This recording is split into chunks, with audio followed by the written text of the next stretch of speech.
Good evening, everyone, and welcome back. I am still the Calm Scribe, and this is still Monday night. It's 8 o'clock, so we are now entering into the Wheel of Time After the Weave, where we break down the latest episode of Wheel of Time, which is episode 7, the penultimate episode of this season. As always, I am being joined by my co-host, Billy, aka Sporkle McSpork, and a familiar face to many of you, one of my podcast co-hosts and a viewer of the Wheel of Time, LJ Stanton. So we are coming at this from the angle of a writer, super fan, who's read all the books and most of them several times. Billy being a actor, super fan, and read most of the books, or I've read all the books, most of them several times. And LJ, who's a writer who has never read the books, or maybe read the first one. Not even. None. Okay, so we have a brand new person, so we have a new perspective coming from someone who's never dabbled in the world of the Wheel of Time. How are you both doing tonight? Welcome. Excellent. For a Monday, excellent. Yeah, can't complain, getting into the holidays, so feeling pretty jolly. That's a good way to have it. That's always fun. Yeah, holidays are coming up and all this fun stuff. But this episode, just overall, what were your, they came out of the gates punching with this episode. What are your thoughts of just overall, like the opening, like the cold open, and, or I guess it's kind of a prologue to each episode that they're doing like they did in the books. Mm-hmm. Yeah. So what were your thoughts? I'm going to go out on a limb and say that the prologue was the best part of this episode. And yes. As someone who has really thoroughly enjoyed all the episodes previous, this was easily my least favorite episode. Your least favorite? Absolutely. Cool. I felt that the forced relationship arc happening now, I felt that the amount of time that they spent at Farrenhall ? Faldaran, thank you. It felt like a stall to me when I was really looking forward to these two episodes being action. It's interesting. Definitely felt like there was the action that could have taken place was very short, and that it was like, oh, we're done with this already. Yeah. But to be fair, I kind of have felt like that for the whole show. And I really quite like this last episode compared to, I've kind of felt like each episode has gotten better for the most part, instead of worse. And the opening is by far the best of all of the openings. That is the highlight of the show, is watching the ale woman just knocking back all of these men while in the middle of giving birth. That is, I think, one of the most badass women in television, and you don't even get her name until the end of the episode. Yeah, that is a pretty impressive start for this and an opening to this episode. I agree with both of you. I like the episode. I like the fact that it carried, like always, they've crammed a lot of stuff into it, and they carried the storyline very far forward. However, there were parts that didn't need to be there, or didn't need to be as long as the attempted love triangle that we're going to get into. Yeah. Some of the machismo that factored in there as well. But the opening was astounding, and just the cinematography, the choreography of the fighting, everything was just absolutely gorgeous. I know a lot of people were waiting for Blood in the Snow to finally happen, and we learn more about, we learn who the dragon is, and we get to see the ways, we get to see all of this stuff. There's so much, yes, there were parts that were fodder that didn't need to be there, so I completely agree with you, Billy, but there was stuff that was just outstanding that I really enjoyed, and they told us who the dragon was 12 times through the episode if you paid attention. Especially right from the very beginning, they let us know who the dragon was. They've been telegraphing who the dragon is, either outright through acting choices or by omission, the entire series, if you've been paying attention. Because even I, as a person who knew, so all I knew about Wheel of Time, which I almost had a bad slip of saying Game of Thrones, so sorry to all of you. About the only thing I knew about Wheel of Time going into it is that there are a lot of books and there's apparently a lot of braid tugging. And that was it. Yeah. So going into that first episode, I was just like, that one's the chosen one. As Kieran said, like, it was Anakin. And it was Anakin. Yeah. Well, and that was the thing. Like, he was the one that they telegraphed. showed the least of. But Billy and I, through conversations that we've had with After the Weave, we kind of picked up on all the clues they were putting down with the Aelman in the cage and the red hair being what it is. And then the whole thing of Rand saying that he had seen Dragonmount, or he recognized Dragonmount, or had some kind of familiar connection to it. The brief flash of light when he shoulders the ironwood door and blows it open and they run out. Like, they were just subtle, like the most subtle shows of power were with Rand. And he was the one that was kind of dumbed down the most. So I agree, that was kind of... And he also just had that central character feeling. Yeah. It felt like throughout the first episodes, and it was hard to dance around the subject, but it just felt like it kept coming back to him, and the fact that they were omitting him in all these interesting things happening looked like neon signs on the highway saying, hey, dragon 5 miles away. Yeah.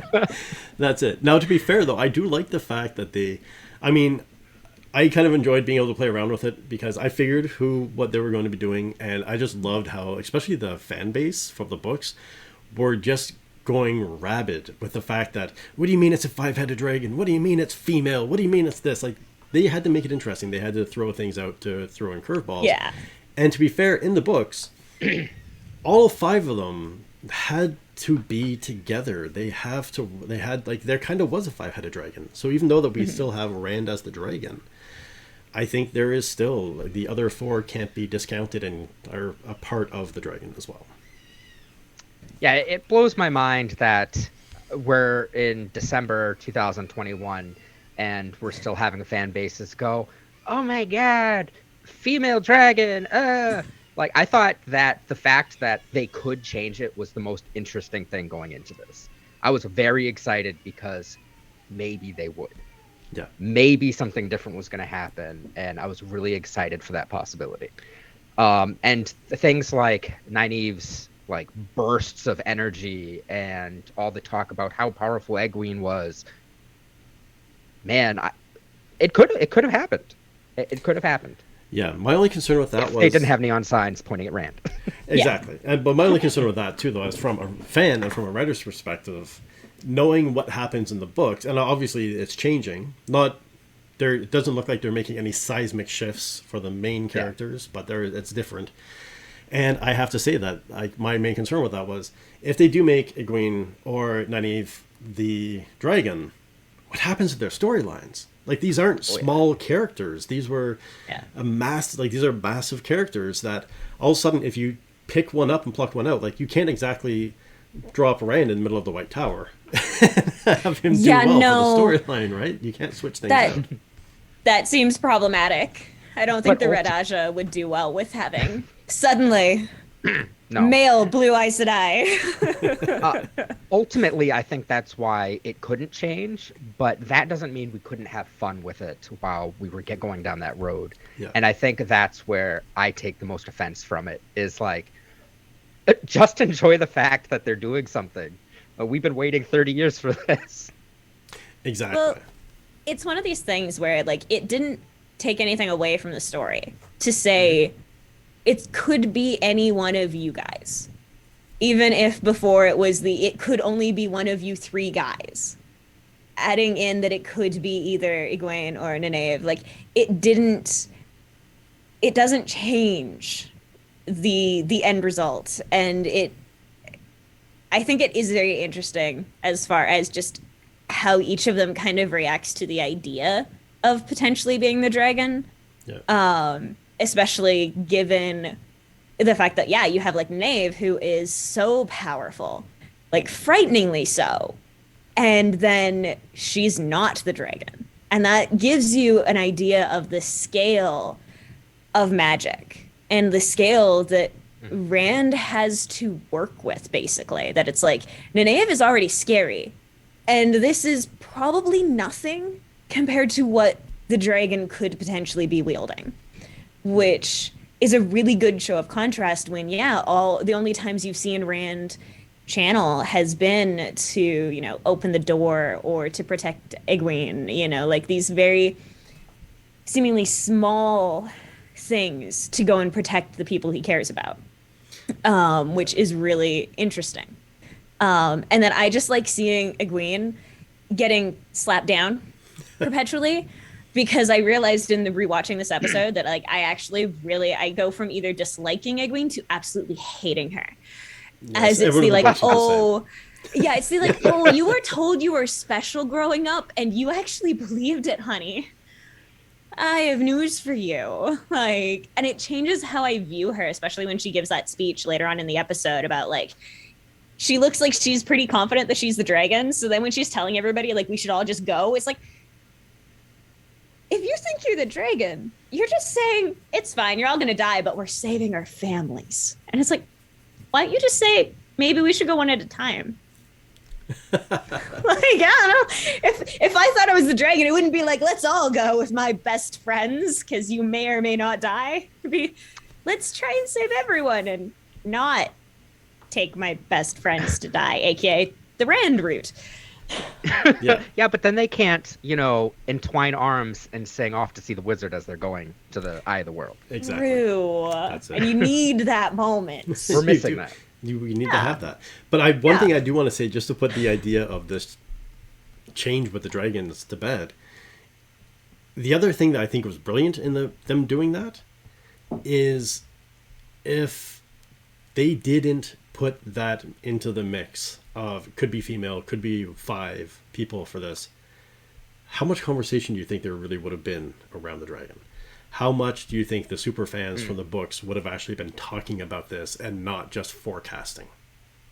Oh, absolutely. Yeah. By making that change was the like, oh my God, this is huge. They could be absolutely doing this. It locked everyone in place and it got emotion involved, which is what art is all about, right? And that's what writing actually is art, and it's getting emotion and getting people in conversation. It also helps free the women from Tar Valon, where realistically, if they weren't potential dragons, they should have just stayed. Yeah. Yeah. I mean, that's the thing, is that given how powerful both of them are, the fact that they both can channel, like, there would be no reason if they couldn't be the dragon, like, that, if anything, it's why would Moiraine risk their lives knowing that they aren't the dragon? Why wouldn't she just leave them to be trained when, you know, the Amyrlin seat is interested in them and all of that kind of stuff? And Moiraine she isn't a complete bastard. So, like, she doesn't seem like the kind of person just to be like, yes, we need our cannon fodder. Ladies, please step forward. Yeah.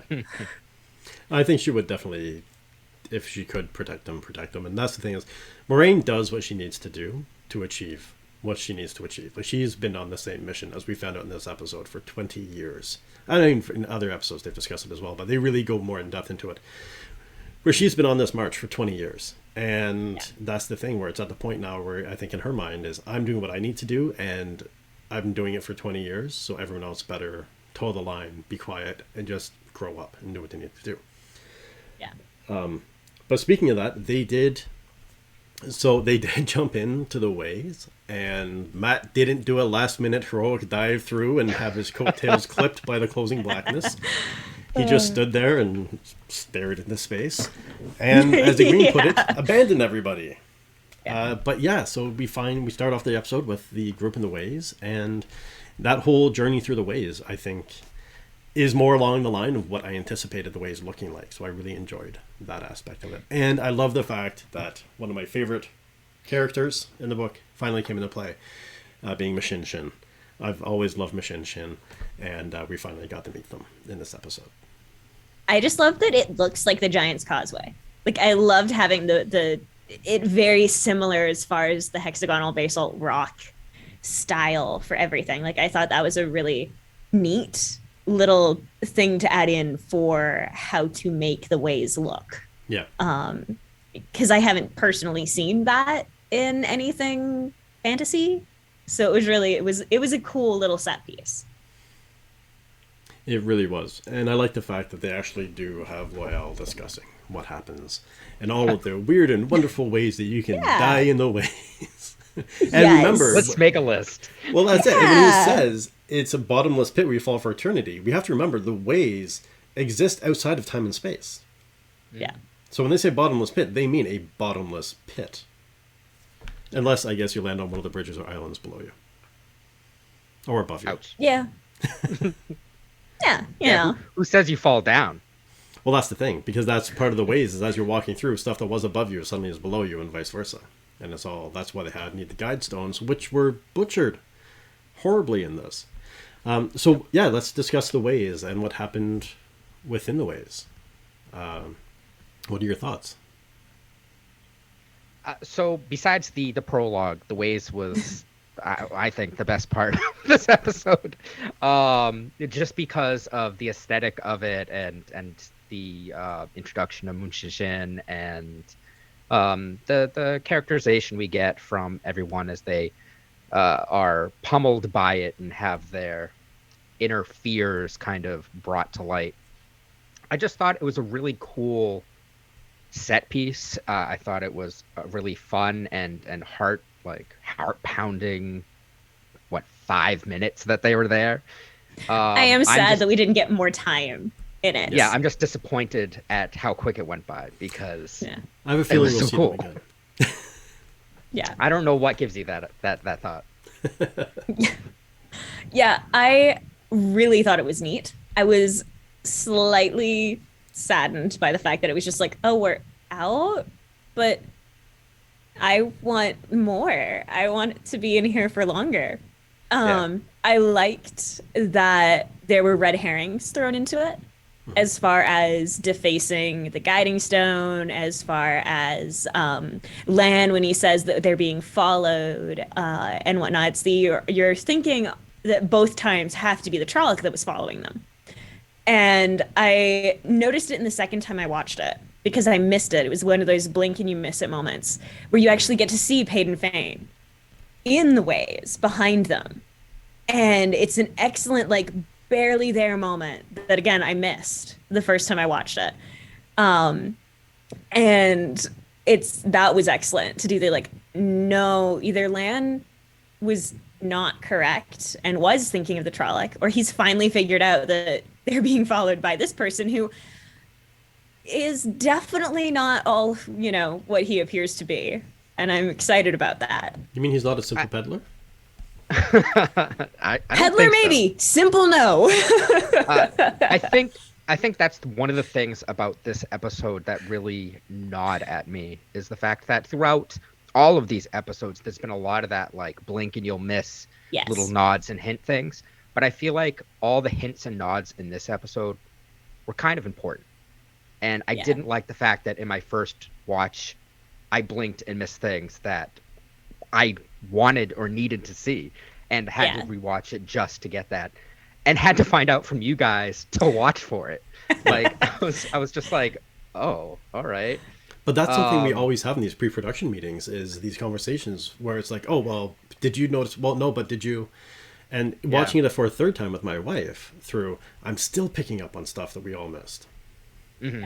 So I argue, though, that there's a point where good storytelling gives you additional depth the more you read it or watch it or whatever.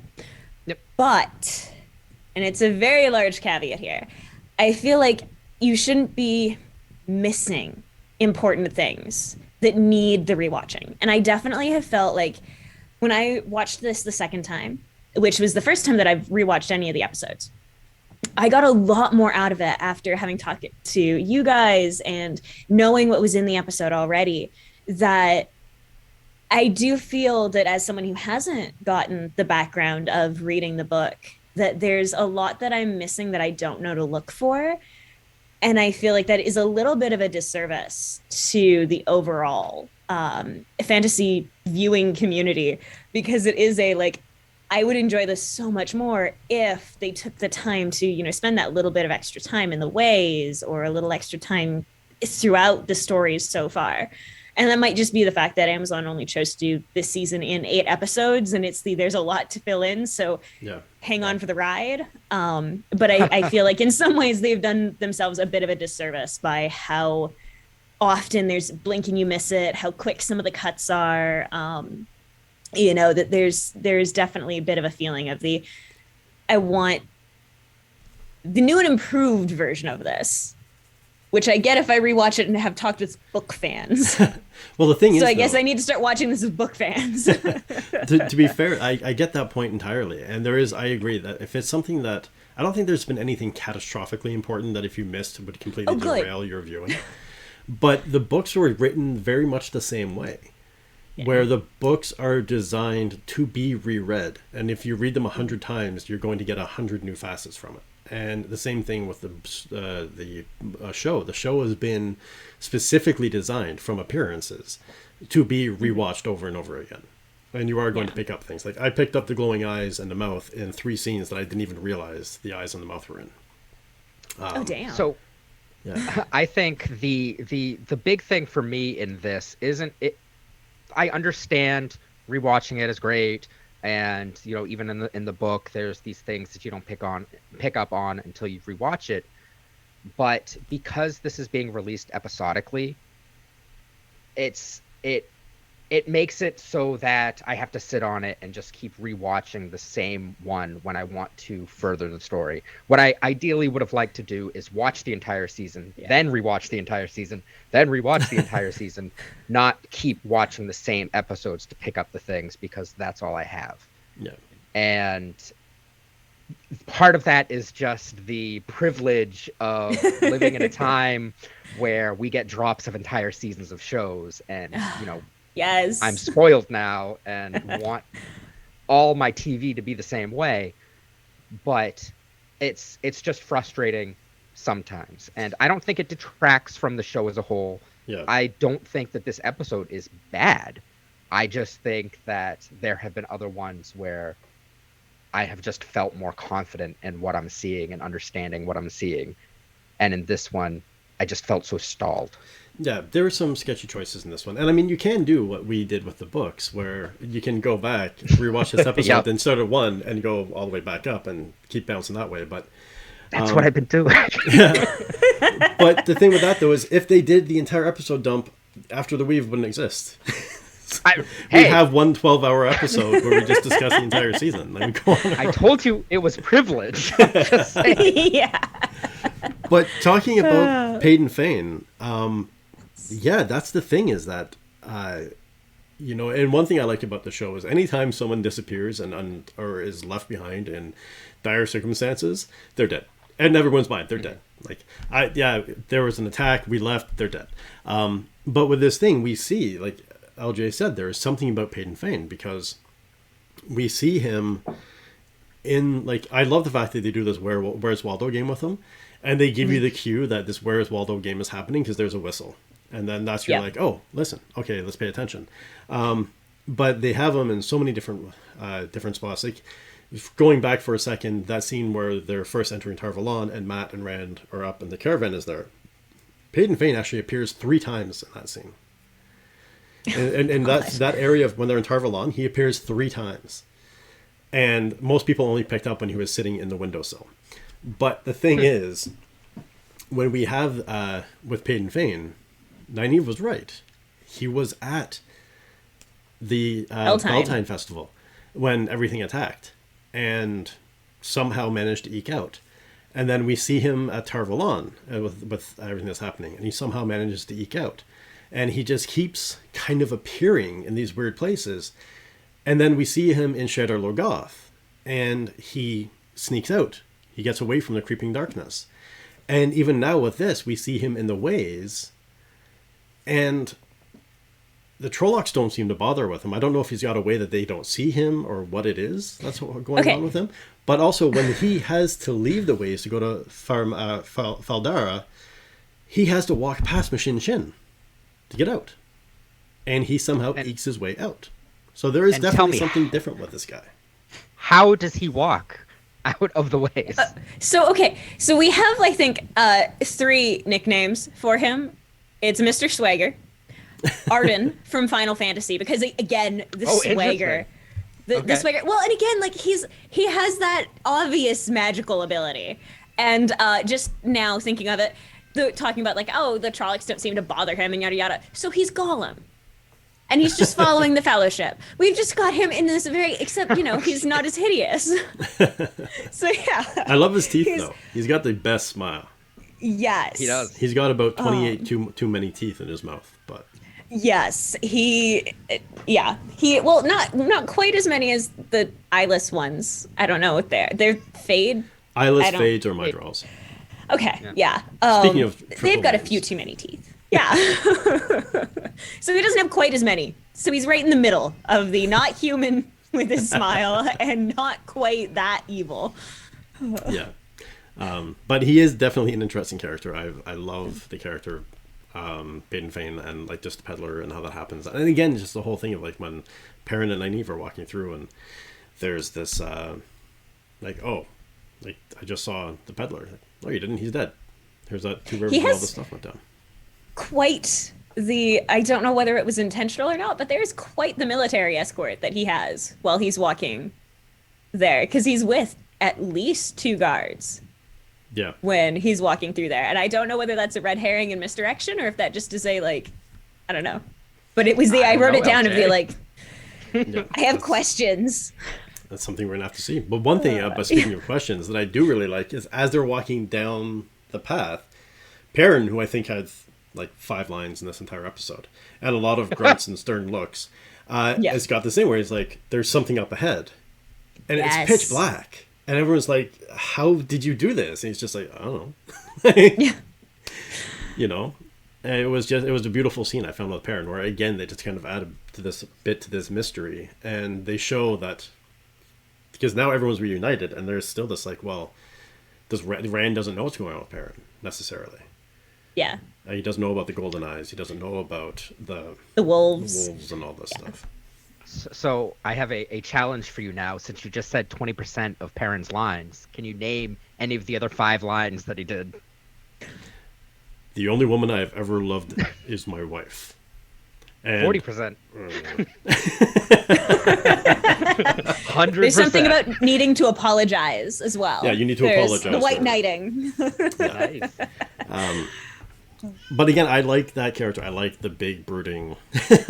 They're both big. They're both brooding. Yeah. I like the big brooding, like the quiet type. Like I really love Perrin as a character from the books and from the show and stuff like that. Like I think it's being really well done. So the group, and I saw everywhere. I don't know if people just didn't pay attention, but everyone was like, "What happened to Loyal? You left Loyal in the ways." No, they didn't. No. Loyal stumbled out of the ways. Loyal asked Lan as they're walking to Fal Dara, "When was the last time you walked through these gates?"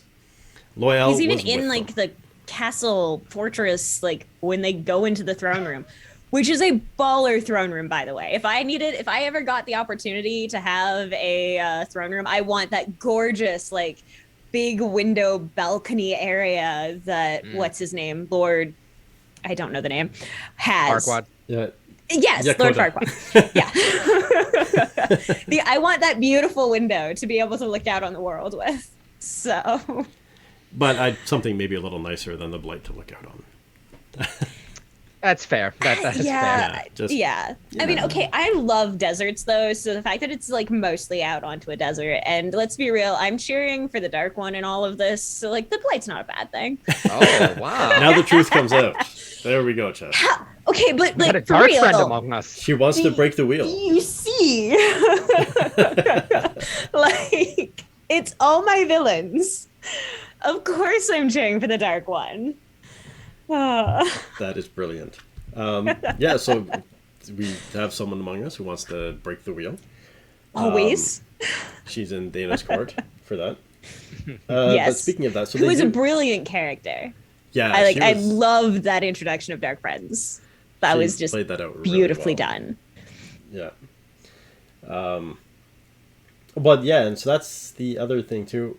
Well, I guess we can get into it, but Lan, the whole thing that happened with the Trolloc on the in the ways, with all of that happen, like them being chased, the channeling happening, There's something really key about that channeling that I'm going to touch upon when we talk about Ryan's character arc later. But then again, with Nynaeve doing, again, the blast out of power and driving Machine Shin back and keeping everything, so everyone can get out. And to me, that I realized after reading the book so many times and watching the show that Machine Shin is almost an analogy for depression, where you've got this thing that swoops in on you and gives you negative thoughts and throws up all the worst thoughts in the back of your mind and tries to convince you that they're true and tries to destroy you and crush you down to nothing and eat your soul, basically. So I don't know if it's true or not, if it's intended that way, but to me, Machine Shin really did seem like an analogous to depression. Yeah. I know that when I watched it, and yes, Kierowin Machine Shin is the Black Wind, the dark, vaguely locust shale monster in the ways. Nanobots. Yeah. They're the replicators. And one of the things, like, because I have never suffered from depression and whatnot, that one of these things that for me, I was looking at and being like, man, I kind of understand why they're all like upset, because they don't trust Moraine as much as they should. But if you told me ignore what the Black Wind says because it's all lies, I'd walk out of there being like, fuck yeah, I'm a badass.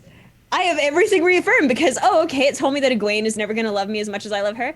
Sweet. That means she must really love me. Like, I have the extraordinarily overconfidence to be able to come out of that being like, I like myself better having heard all of these terrible things that are untrue now about me. Theoretically. And this is where Machine Shin goes, see, I told you reverse psychology works. Yeah. I mean, again, extreme ego and overconfidence says, whatever, I got this. Yeah. But like, it does, I do love the way Nynaeve actually does handle that, she's hearing about the fact that, like, you're going to hear all of them screaming and dying the way that you heard your parents. And her response is just, bitch, please. I'm done. I am so done with this. And just explodes light to deal with it. And I do definitely, like, it's one of the first moments that I've really felt like a connection with any of the characters, because it is the like, oh, you use rage as fuel to save your family, save your friends, etc. And I definitely understand that use for anger. And I liked being able to see it portrayed in like in a positive way. It's like, it may not be the healthiest way to invoke your channeling, but it was definitely no, I'm done. I know I'm powerful enough to deal with this, so I'm just going to.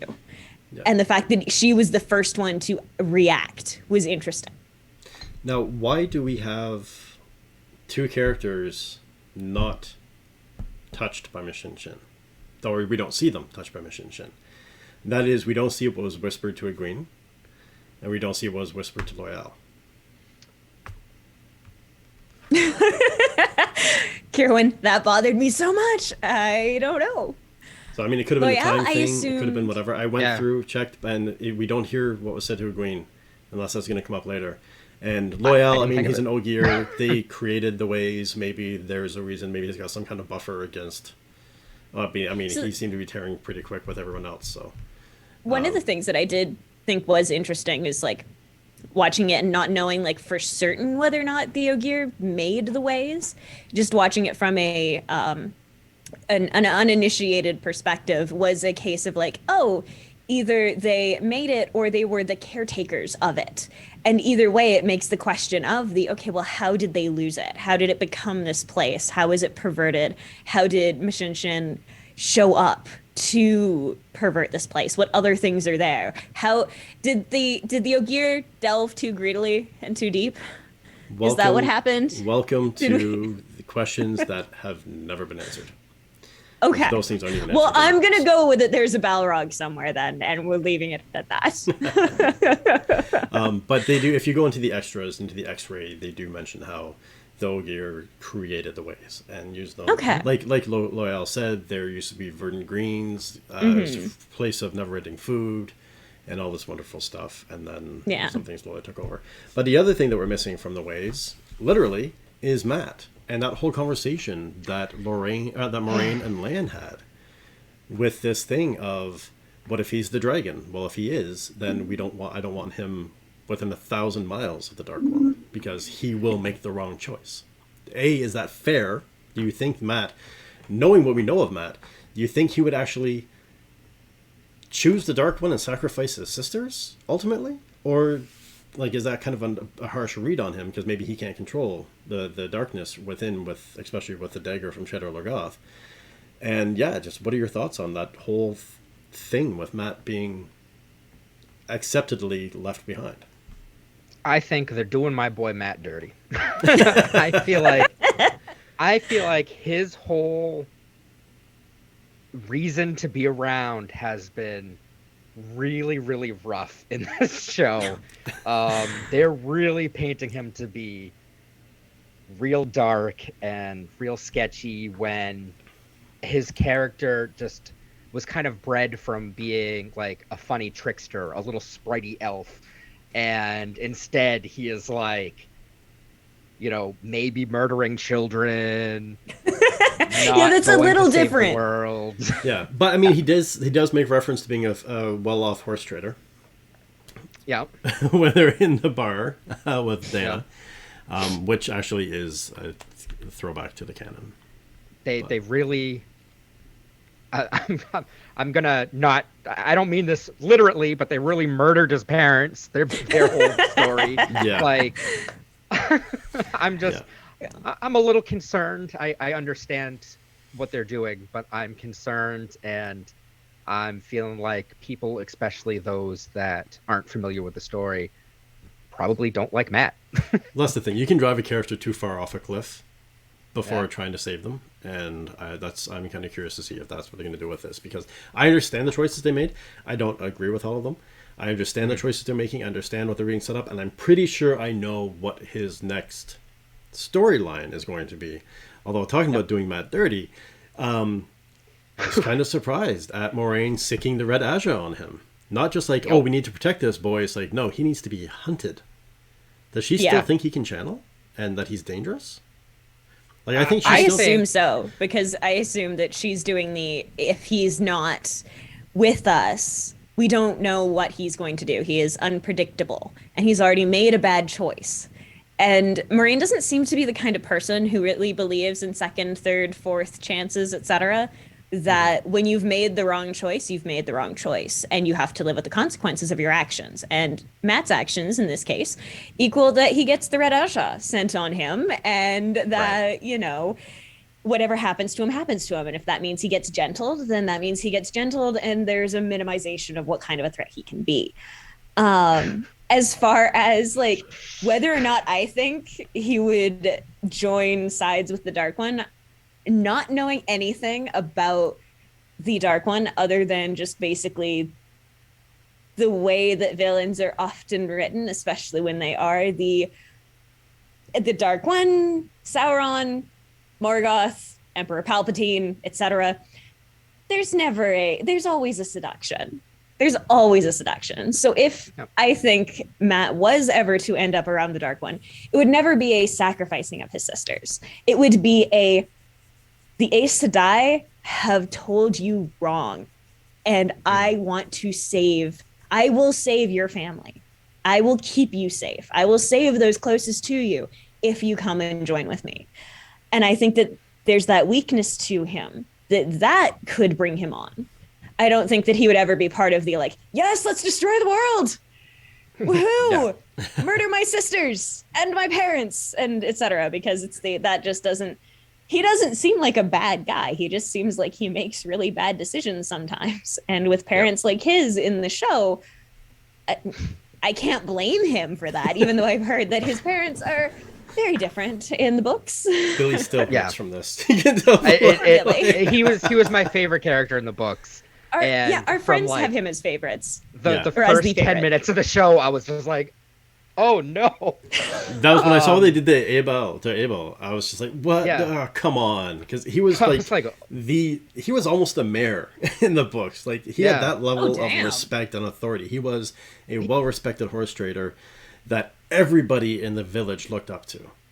Yeah, he was a glad hander. He, it was like the the de facto mayor. He wasn't actually have any power, but everyone looked up to him kind of like that. Yeah, Because almost he's like a so male cool. wisdom. Yeah. No. So really, no. I agree completely with what you say, LJ, and I even want to take it a step further. I think the reason why Moraine is quote unquote sticking the red Aja after him Sorry, no, is Kier went over there. Yeah. is more of a red herring. I think that Yeah.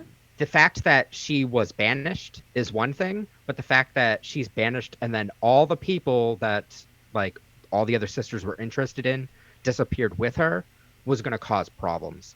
And I think by sending a message saying, "Hey, catch this kid," she's throwing the red Aja off her scent and onto something else. Good point. Yeah, that seems fair. Don't come after me. Go after this dangerous kid. Yeah, That could be that definitely sucks for Matt because it's the here I'm throwing you under the bus, but that definitely feels very Moraine.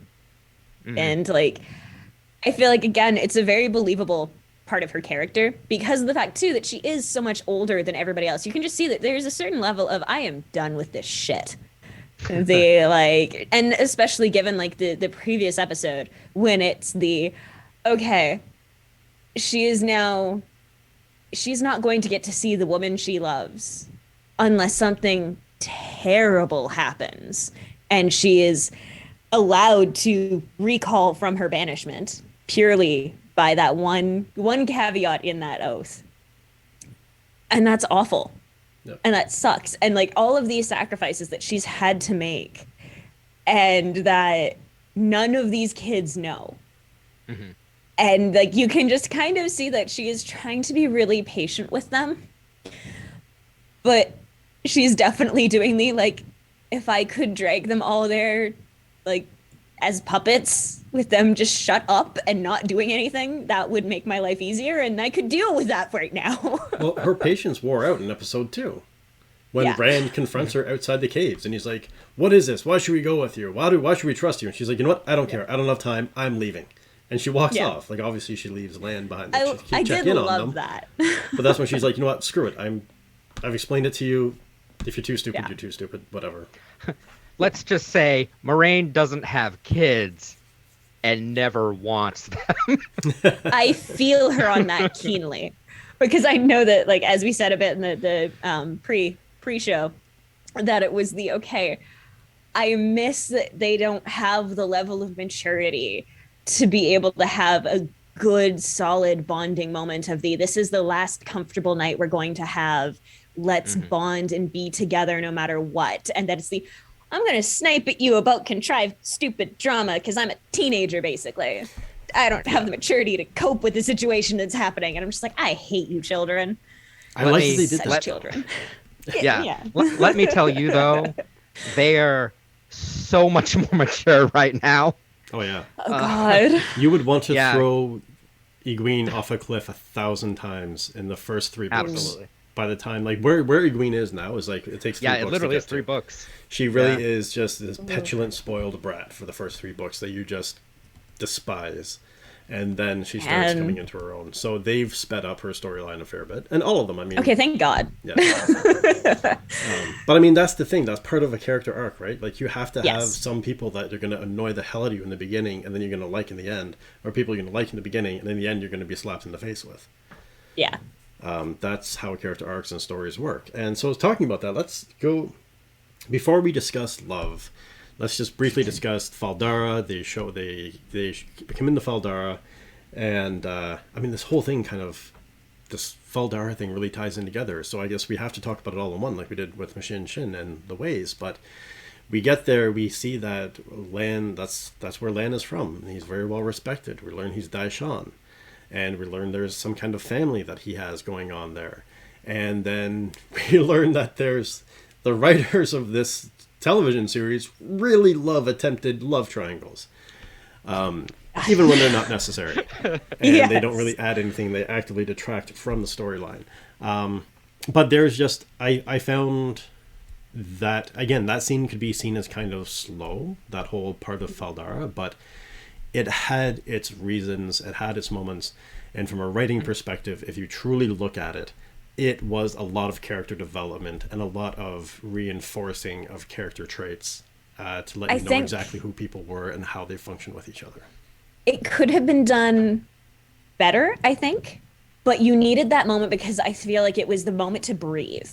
Because you're in the penultimate, you're about to have potentially a very deep dive into some dangerous shit, that you need to have those moments to breathe. And it does make it a little bit slower, but I think that in the overarching arc of the series, it's going to be a necessary breath. And then I'm just going to sidestep ever so slightly because I'm an architecture whore, and I love the fact that when they are doing the cinematography for coming up to Faldara, that because they talk about it being a fort, the city walls have a vaguely star shape, which is excellent city design for a fortress that has had to, for generations, fight off Trollocs and Fade and all of those other things that are coming from the Blight. And it was just I had that giddy little moment of like, that's what real ones look like. This is exciting. They paid attention and this makes me happy. So yeah. That's important. The details are important. Yes. Yeah, absolutely. So pivoting back. Yeah, sorry. I understand what you mean by needing a breath. Yeah, we're going into like, you know, potentially a big epic confrontation in the next episode, but I guess my argument is, isn't that what the last episode was? Wasn't the last episode a breath? Wasn't that Fair. We're taking a breath, we're all healing and licking our wounds, and now we're running away into the ways? So it just felt like a repeat of what we've already done, which is part of the reasons why this episode rubbed me a little bit raw compared to previous ones. Yeah. I did like things like, oh, we got to meet Lan's family. We got to see a look into Lan's upbringing and his history and all that stuff. That was great. But we didn't need to repeat the people in the Two Rivers being stubborn. We didn't need to repeat, Moraine being angry. We didn't have to repeat some of these things to solidify the character arcs, I believe, in this episode. And we definitely didn't need a measuring contest between the boys for no reason. We did definitely have that conversation when like we were watching it, Kieran and I doing the like, okay boys, like whip it out already. Let's just measure it and we can be done. But I do have to say, I did love Lan with the little girl because we don't get enough of the look. You can be very masculine, very like all of these very good masculine traits, because Lan is a really good, like he doesn't have toxic masculinity. Like every time you see him joining up with his brothers, whether they're warders or the people here in Fardala, there's big hugs and they're always just genuinely happy to see each other, and he's never patronizing to anyone. And then you get to have these moments with the little girl that is the like, no, he's just a good like big brother, cousin, etc. Yeah, like he's doing all these things that just make storytelling so much better. And like it's really cool to see those different sides of him and have him be just like, if you're a little boy watching this or reading this, like it's the person you should be looking at and emulating so much as far as like the adult mature men, which is none of the Two Rivers people, is Lan. Yes. That's exactly it. And I do agree with both of you in this, in that I love the scenes with Lan and how that played out and how they developed their relationship with Lan and Nynaeve as well. But I agree with Billy in the sense that they didn't need to reinvent or like recreate the stubbornness of the Two Rivers and Moraine being angry and that kind of stuff. But I do think that scene, the slowness of the middle of this episode, was entirely needed because it set up a lot of world building and a lot of character building for future things that are going to come. It delved into a lot of character and developed relationships and solidified relationships, and I guess maybe that scene with the kids is kind of reframing their relationship again to show the immaturity levels. We can get into that in a moment.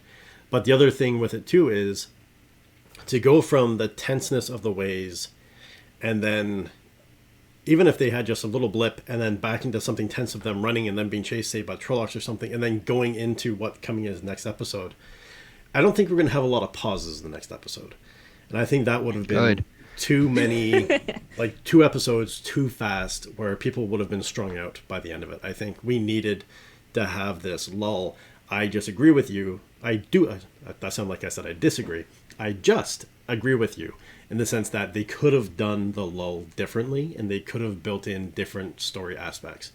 One of the big issues being that pseudo-argument, or that not pseudo, but that argument between Perrin and Rand over Egwene, fueled by Nynaeve. And I think that that was something that, to me, was thrown in to show the immaturity of them and to show that Nynaeve is a wisdom, but like Moiraine said, sometimes she needs to act like it. She's still young. She's a wisdom. She's 25 years old. She's not that much older than the others. She's still going to say stupid things. She's still going to do stupid things. And she's as strong and as stoic and as powerful as she is, not just with the power, but as a person, she's still going to screw up. Oh, yeah. I don't disagree. I just feel like this kind of squabble, that was back in Two Rivers stuff. That's something that should have happened before they even went on this adventure. Yeah. Like, it was just weird to be placed here. I understand it was, the stress of traveling and they're going to maybe all die. Like, I get it. I also understand the need for the break, and I loved the characterization. I just think that and as much as I like the development of the relationship between Nynaeve and Lan, it just seemed so out of place, in my opinion, here. Yeah. Like, things are starting to heat up. Well, quite literally. Yeah, so let's bang. Like, it just felt so forced in this episode. But that's a trope of you're about to enter into danger to each other, so what's the closest you can possibly get Sure to create is. a bond beyond being a warder and a Aes Sedai is you do that, and that connects you. I really did, when I watched it at first, like, I found it, the lack of chemistry, like all of that stuff was just like, man, this is awkward, uncomfortable, and this sucks. And then after talking with you guys and then rewatching it, I'm doing the like, oh, you're both virgins who don't understand how to deal with sexuality and romance and the difference between like a romantic relationship and a platonic friends with benefits relationship. And you got all of these issues going on and you want a bone and you really don't know how to go about it. And it just was like, oh, this makes a lot more sense now for why it's like, yeah, okay. That's it, because they're two stoic people. Like Moiraine has said that, I've had you in my life for 20 years. And he's never really, and we know that they're not together romantically. Yeah, and not at all. Nynaeve is 25 and she's always spent her life being the wisdom. So like I said, in our pre-production chat, I kind of imagined that as two stone statues clattering down a stairwell together as they tried to figure out what they were doing.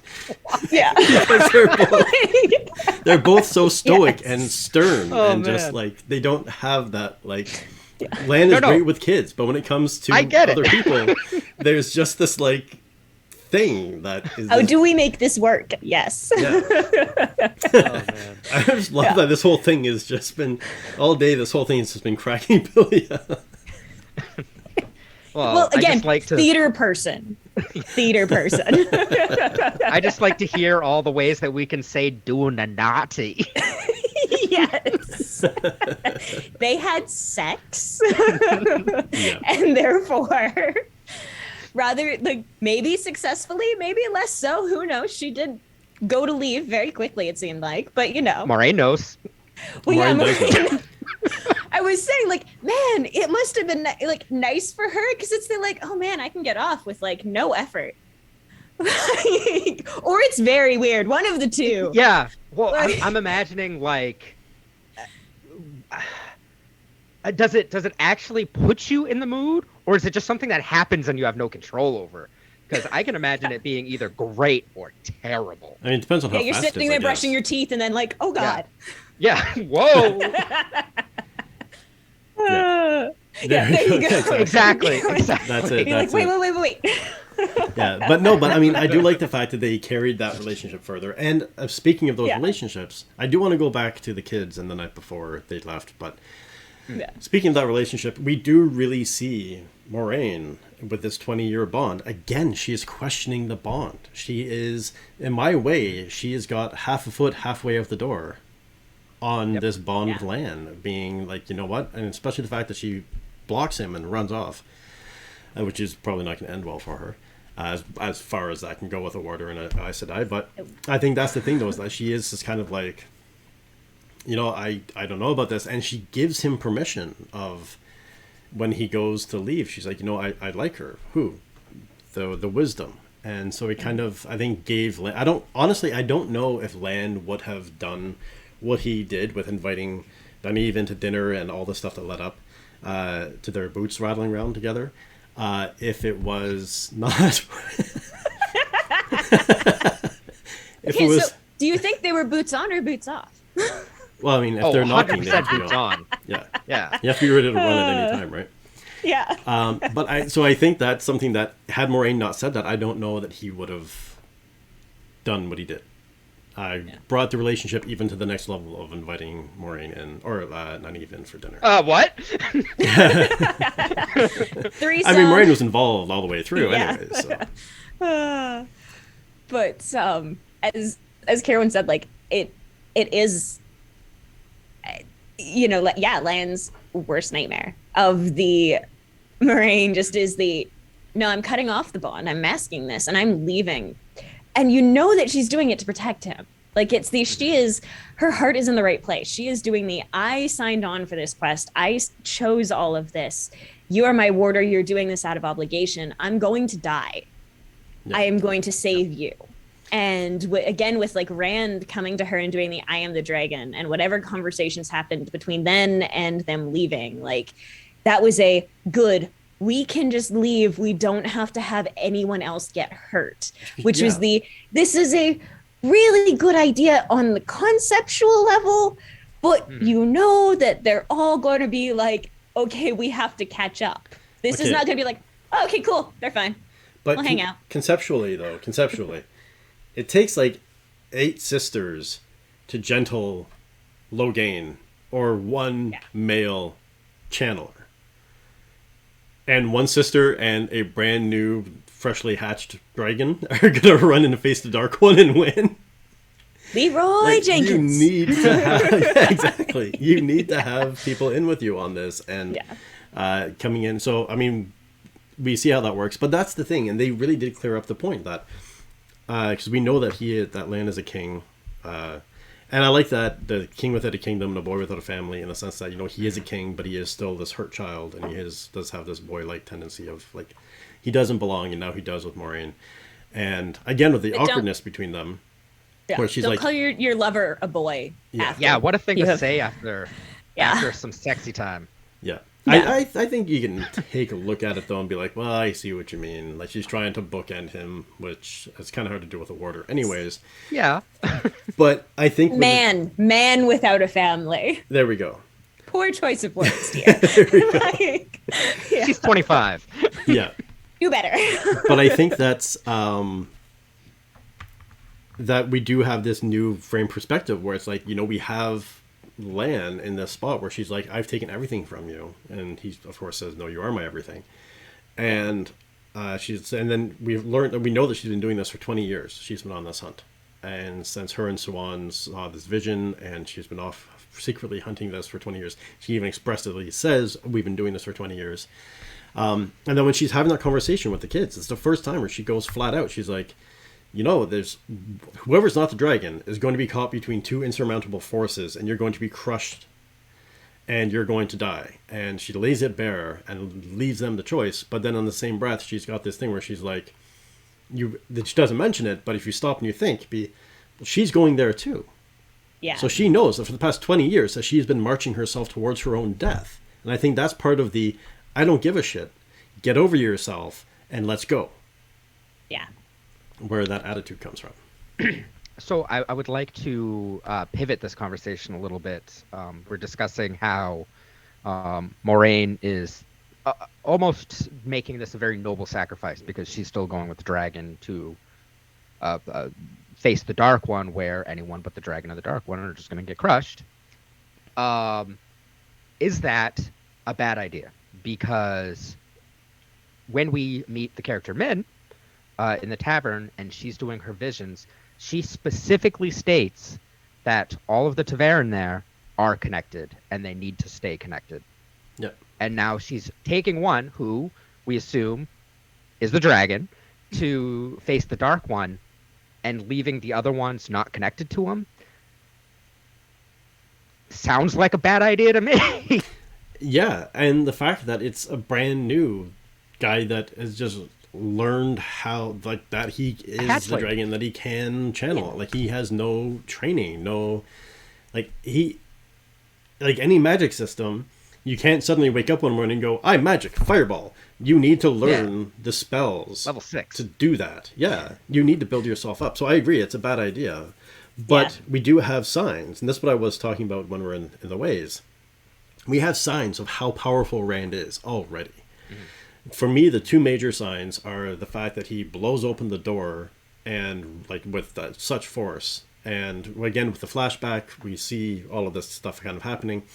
And I know we're going to discuss Rand's flashbacks a little bit more in a bit, but just talking about this now, is we see when the Trolloc attacks, is the other point where you see how powerful Rand is. Because even with Nynaeve, when she does that thing both times, you see her kind of build up and get ready, and this power explodes from her. We've seen in the war scenes, in the battle scenes, the Aes Sedai having to pause and do their motions, and just like even Egwene have to like focus and concentrate.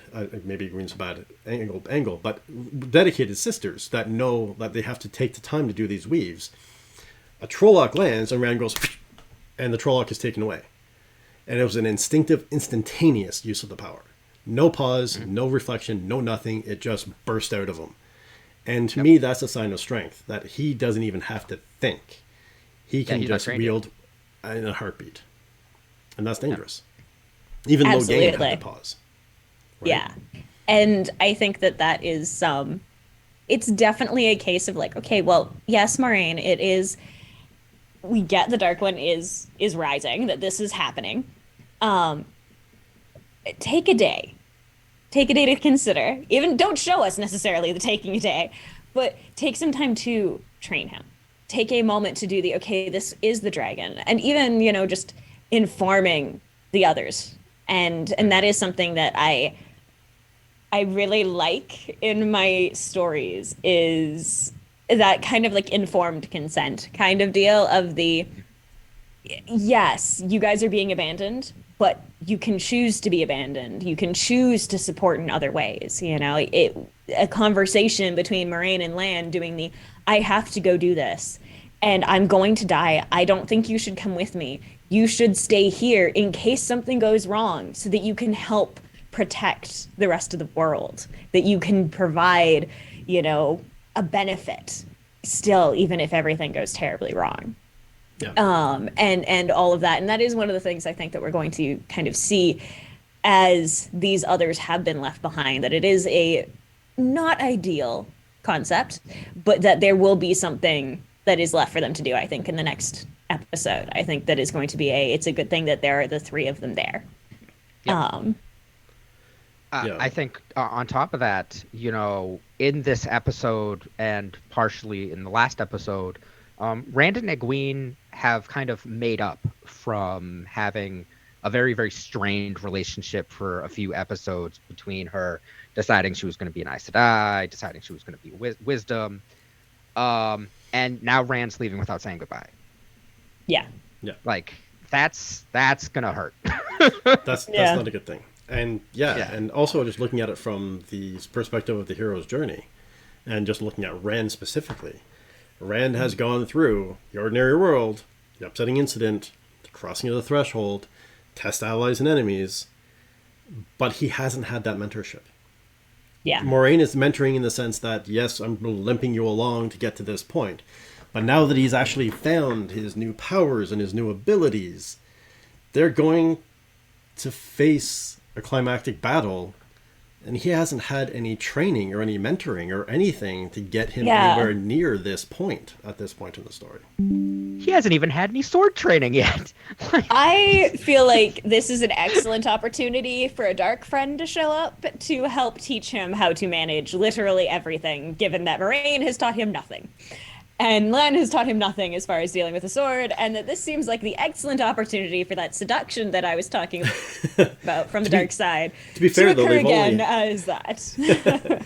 That's a very good point. But also, to be Yeah. fair, they've only, like, Lan has had like 30 seconds to realize, and Moraine has had like 10 minutes Yeah. of him showing up. But so we do have that thing of like where we learn about,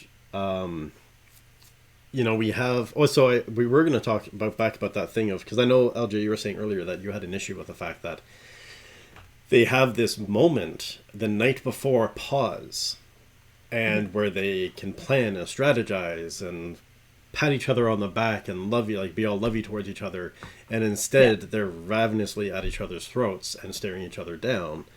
And instead of being like this whole thing of, my take on it was, instead of this being this whole thing of like, we're gonna go tomorrow, we're gonna die, let's be together, for me I saw it as a very immature angle where they were kind of like, well, not me, that's not gonna happen to me, I'm not gonna die, we're gonna come back. Even parents like, well, she's wrong, we're gonna come back.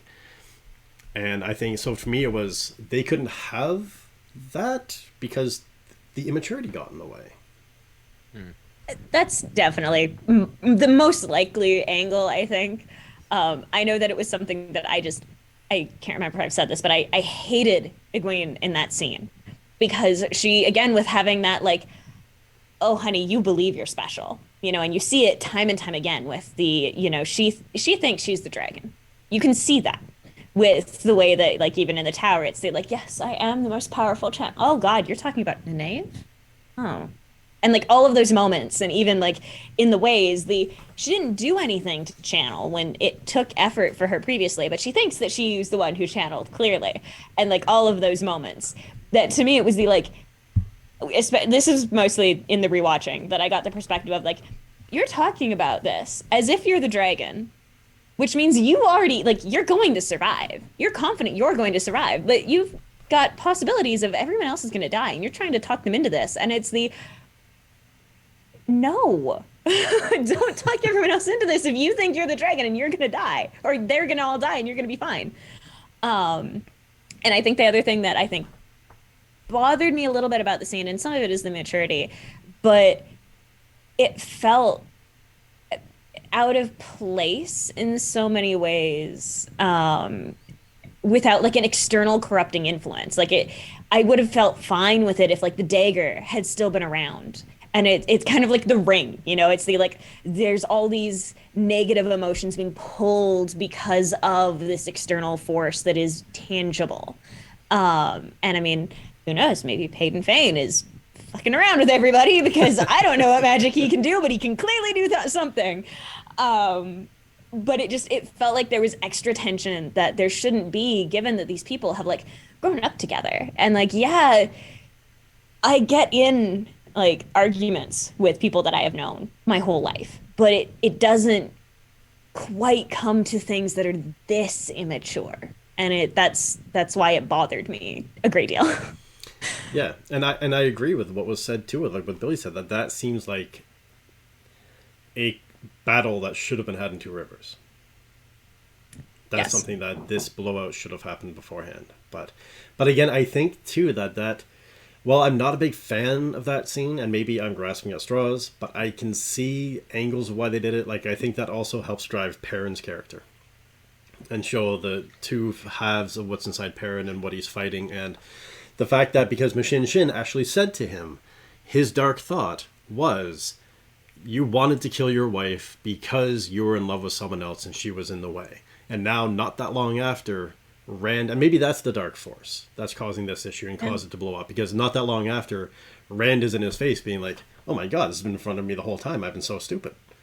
Like, yeah, we got together the day you got engaged. So I do hate that, partly because of the fact that it's like, okay, if he got engaged, he's already been dating this woman for a while. Theoretically, like, he's already proven to be in a relationship with this woman. It wasn't like oh crap, they're together. You, eligible woman over there, will you marry me? Like, Right. Perrin's not that kind of guy.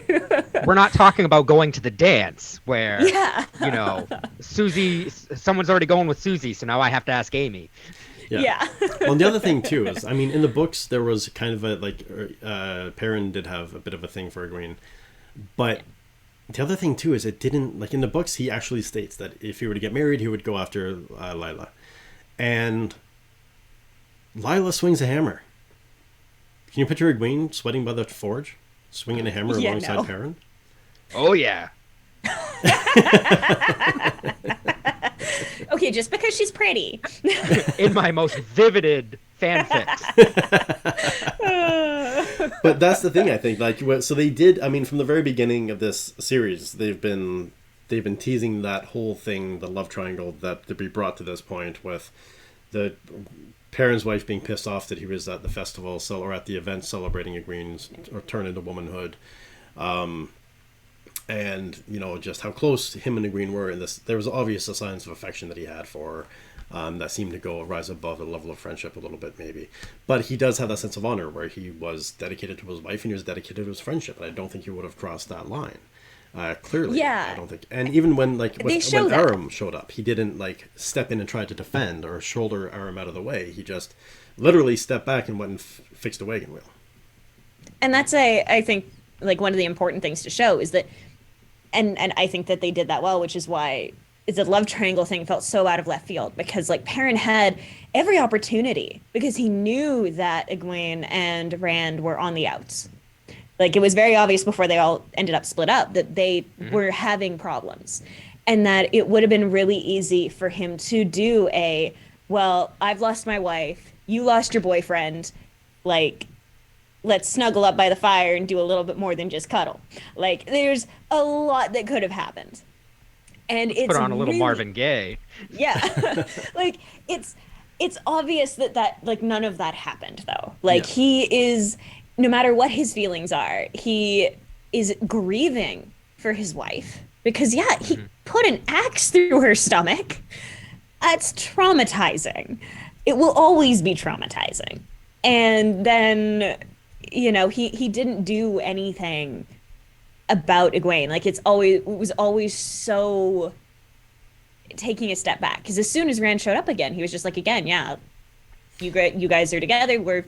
I'm just here to say, hey, don't be an asshole to her, which is just you're a good friend. Like, I have friends that are guys that I've known for 10 plus years now that, like, I'm pretty sure that if I divorced Rob, that they would just be there for me as friends, not like, oh, okay, well, now you're available. Now it's my time. And I think that that's the thing, is, like, guys are not all just like, oh, I want to get in your pants. Some very much are, but, like, I think it's a disservice to guys in general to have it always be oh, well, clearly it's the available female, therefore we have a love triangle because that's all that they must want. And it's like, no. But there was a moment in the Ways when Rand and Egwene, you see them fully put everything behind them and they cuddle up, and you do see a moment where Perrin lays back and he looks and he's kind of like, Okay, but to be fair, they're like, back. And then even Nynaeve kind of looks and is like, I think that's what put it in her head, was that scene where he kind of like was. But I mean, she was with him this entire time for the past month. yeah, She was his and, like, traveling companion. I just kind of look at that and like, I had, like, Rob, my husband and I, we had to do long distance dating for a long time. And when I would hang out with my friends who were couples, like, if they curled up and cuddled up together, I would do the, like, I miss my guy. Yeah. And it was never like, oh, I want, my friend's boyfriend, or any of those things. It was just I miss my guy, and I miss being held like that. I miss all of these things. And I took Perrin's look as less of a, oh, I'm sad that Egwene isn't going to be curling up with me to keep warm anymore, as we are, being chased, we think, by wolves. And it's the, oh, I miss my wife, and being able to curl up with my wife was more how I took that. That's exactly how I took it as well, and I was shocked both by Mushin Shin's discussion with Perrin and the argument when it took off before the dragon has been found. It just I think one of the things that bothered me the most about it is just this change to Perrin as a character with him killing his wife. It just seemed to also shove the stress of a love triangle into that wound as well. Yeah. Just felt like, give this guy a break, man. Yeah. Just can you let him heal from one thing before you give him something else to deal with? Because But this helps him build his rage issues. yeah, Yeah. it's gonna help him build something, all right. Yeah, but that's the thing. Like, I can see the angles why they did it. I think it could have been better played out. I think they could have done it better. And I'm not a fan of the love triangle at all. Like, I think leaving it the way it was as is, and I think even still would have been more powerful if they left it the way it was and had everyone talking, being like, well, what about, is there something, instead of like actually in the first season bringing it to head and slapping it down. Yeah. Like, I think they did themselves a disservice. They could have laid this out and gently carried the sub-theme on for a little while. And I'm sure there would have been many other times in the future that they could have played on this. Sure. Yeah. As far as rage issues go, I mean, instead of having Rand one power that Trolloc into oblivion, he could have knocked it down, and Perrin could have axed the thing into 1,000,000 pieces. That would have been rage, and it would have been a lot more justified, I think, than a love triangle. So I agree with that. I want to see Perrin and his trauma. Like, I want to see him angry at Trollocs because they are what forced him to kill his wife. They are the reason behind why he did that, and it's their fault. It's not his fault. And the trying to convince himself of that, even as he is insecure. And I really wish that the Black Wind had done that instead of doing the, well, you were happy that you killed your wife because you've always loved somebody else. Like, I wish that it had been you enjoyed it. Don't lie. You enjoyed putting that axe through your wife. Like, that's again, I cheer for the villains. This is where my mind goes of you enjoyed it. You know you did. And that's the lie to tell him instead of you love somebody else. And I want to see that trauma. I want to see his rage build out of that and the PTSD and all of those things. I want it done well. Well, and that's kind of my concern is when I did see that they refrigerated his wife, then that it was it was a step too far, and it was going to be very difficult for them to manage it properly as they move forward. Can't want that back. No, and I don't think that. Like, I think right now, especially with the Tuathan, they did well, and those conversations about the way of the leaf and things spinning back into the world and all that kind of stuff. But I think that this was obviously a misstep, and that's what I was afraid of, was that they did something so massive that they really need to hit it and do this storyline properly, or people are going, it's going to implode before it gets to where it needs to be. And I think that's the same risk they're doing with Matt's storyline, is that they may be driving that storyline off a cliff so far that it may implode before they actually get to what they're trying to get to, right?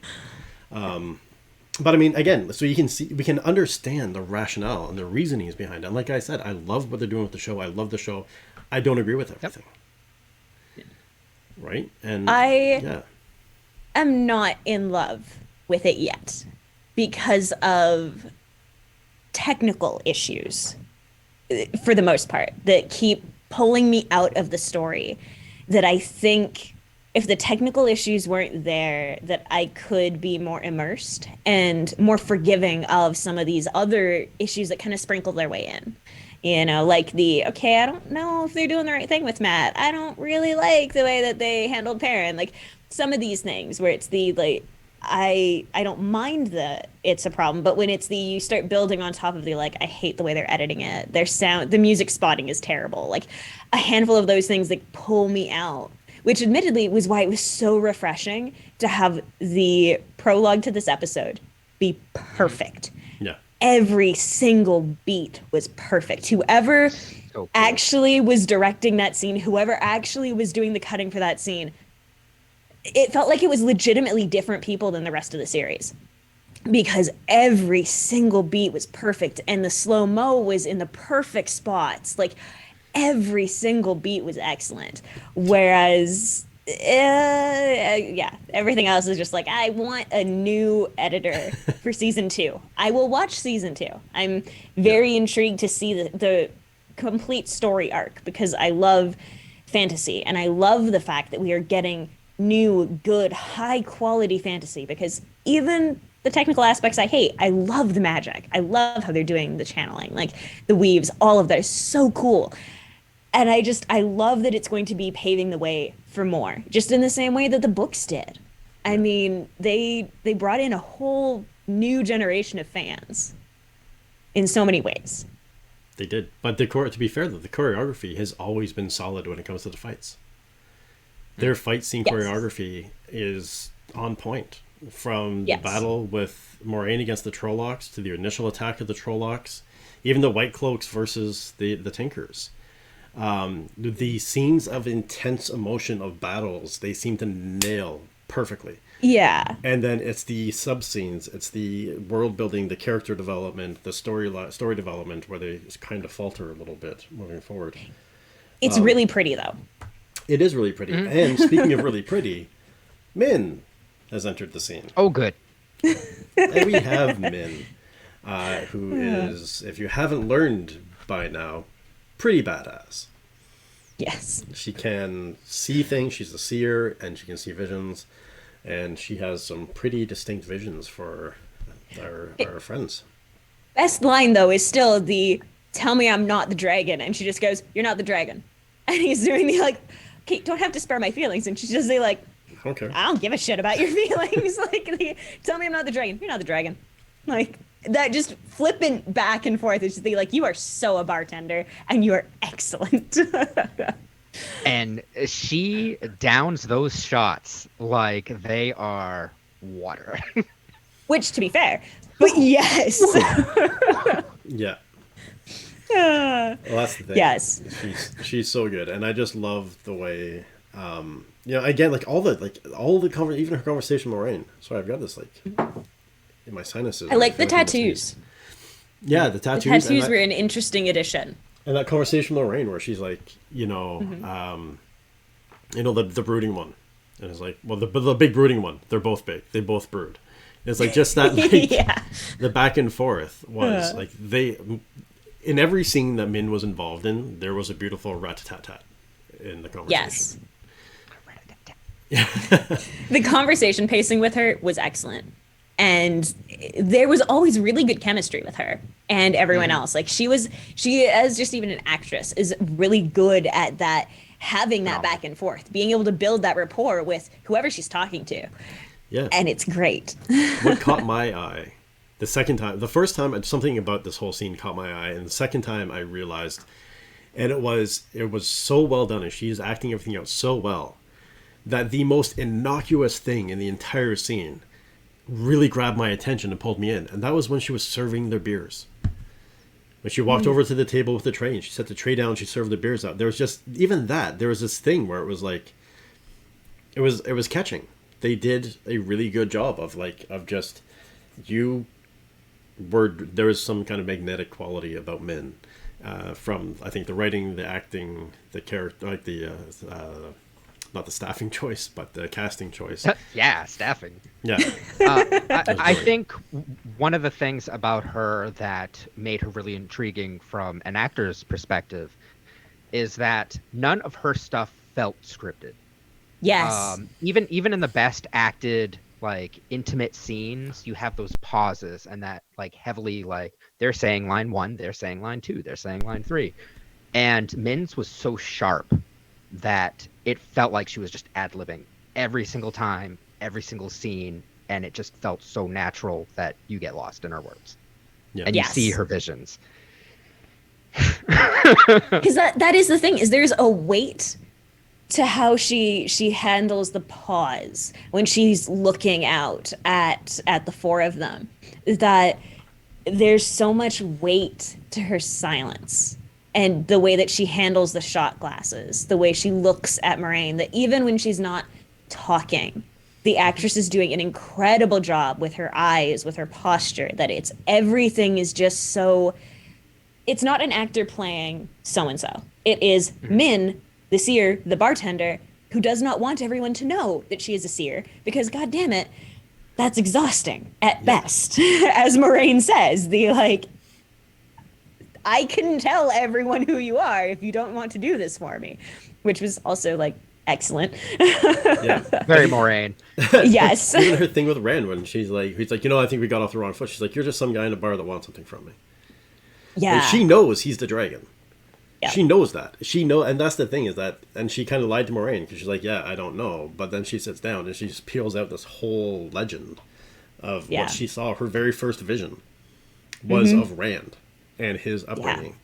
And so unless he had more of a conversation where he's like, this is what my father told me, because that's the other thing we missed, is that when they did the flashback when Rand was carrying Tam after the Trolloc attack in his fever dream, and they did bring forward the fever dream. I was hoping they were going to do that. But in Tam's fever dream, he basically confesses, I stole you as a baby and I raised you. And this was the end of the 400-year war, or the Aeol War, and this is what happened. And I took you and I raised you. And then there's that confirmation with Min, where she's like, yeah, there's this heron-marked blade, and it's the same one that you're carrying, and it's the same one that I saw, and it was this guy that raised you where you were raised. And kind of all the pieces came together, and it was like, there's no ifs, ands, or buts about it. Like, she knew. And I'm convinced that when Moraine first came in, and maybe it was because Moraine threatened her, or Moraine was kind of a little like rough-handed with her when she first approached her. And demanded that she do this thing. She was like, well, fine, I'll give you a vision. I'm not going to tell you what it means. But yeah, so, and again, she was very distinct for Perrin's vision and Rand's vision. And then she just said the white flame, and a gold ring for the other two. Was that both for one? Was that one for each? Who was it going to? It's kind of glazed over and brushed aside. If it's not like both, or are they separately having, like, it is very much a question of the, okay, well, who is who? And the fact that Moraine even doesn't ask for specifics, because she's very clear with the, like, the big brooding one. Okay, they're both big, they both brood. Be specific. The fact that for the girls, it's very much the, like, I don't need to ask anymore. Is that even a point for Moraine of the, she's already fairly confident that it's one of the guys who's the dragon? Or is it just that having the white flame and the serpent ring or the gold ring is Aes Sedai enough for her that she's just like, whatever, that's fine. They're both epic channelers and who cares? Yeah, that's kind of how I took it. I took it as what she got as a vision from them just took them out of the running in her mind. So she was like, all right, that's back to the brooding one. Yeah, the one with the golden eyes and the blood running down his chin. Or the one that I'm just saying, holding a baby. Never trust ones with golden eyes. I'm just stating that out here as that never bodes well, no matter what you're looking at. Golden eyes are usually not a great deal and not a good thing. So Secret dragon. Yeah. So you mean The Rassilon second from head the of the Dragonlance dragon. novels wasn't a good guy? No, of course he was a good guy. Okay, again, don't ask me about the good guys. I will tell you the wrong people were the good guys. I secretly Like, usually cheer that for one the had gold eyes, bad guy as and well. like, Yeah. But then we have the vision of Rand has 4 visions. He has him holding a baby, and then later on we have the rainbows, the carnival, and 3 beautiful women floating above his head. So, my question for that was was she being sarcastic when she said that? Because, like, the way she says it is different than her other visions. And it's tough for me to tell whether it's no, this is actually a thing that could happen for you, or if it's just I'm telling you happy things because there is no happiness See, I don't that think I so. see for you. I don't think It's that she would very play suspect. around. Yeah, but I don't think she would play around with the visions. And the fact that when he presses her and he's like, do you see the eye of the world? Yes. I wish I didn't. Do I come back alive? And she gets up and walks away. Yeah. She's not going to lie to him. there would have been a thing of like, oh yeah, you come out perfectly okay. Like, if she thinks he's going to be the savior and he's going to be the one to save the world, would you not be blowing smoke up his ass? Be like, oh yeah, you're going to go, you're going to be massive, and you're going to destroy this guy, and it's going to be awesome. Not being like, I think I left the pot on. Yeah, but rainbows and carnivals sure sounds a lot like puppy dogs and ice cream. So Yeah. Yeah, and 3 beautiful women. And yeah, Oh, yeah. I'm slightly suspicious. But also again, like, she saw him carrying a child. And that is a vision that I trust more for saying that he survives than the carnival one. Because that seems, I have more questions about the carnival and whatnot because of the fact that it seems so happy that I don't trust it. Because there is something else to it, whether it's a like the Joker style carnival or like, I don't know, but it's not something I trust in any way, shape, or form. Well, the thing is, though, is that you make the assumption that he's holding his child. Well, even just a child in general He's is a sign of usually life, is usually used allegorically, at least as hope, which Yeah. screaming babies are not hopeful in my mind, but you know. Edwina's already knocked up. That's a terrifying thought. Spoiler God, alert, yeah. it wasn't a baby, it was a football. There we go. That makes so much more sense. Very hairy So football. much more sense. Yeah. It was a trick play. Yeah, It's the pig skin. They just, instead of skinning it, they left the hair on. exactly. Extra grip. But we do those reborn dolls. I'm not even getting on those. But the thing, so there is another vision that we have to discuss, and that's the vision for Moraine, where the Maryland seat is going to take her down. Yep. Yes. Now Seems there is pretty one straightforward. Angle. Yeah, well, I mean, there's one angle you look at it that for the past 20 years she's been marching to her death at the behest of the Maryland seat. So maybe that's her. I mean, being killed by the Dark One is a pretty good downfall. Yeah. And like there are many options for what the Emerald seat means in this. You know, again, with it being full regalia, as you commented earlier in some of the pre-stuff. But in rewatching things, it's okay, well, wasn't she in her full regalia when we met her at the Emerald seat, which is okay, so the current one does occasionally wear it.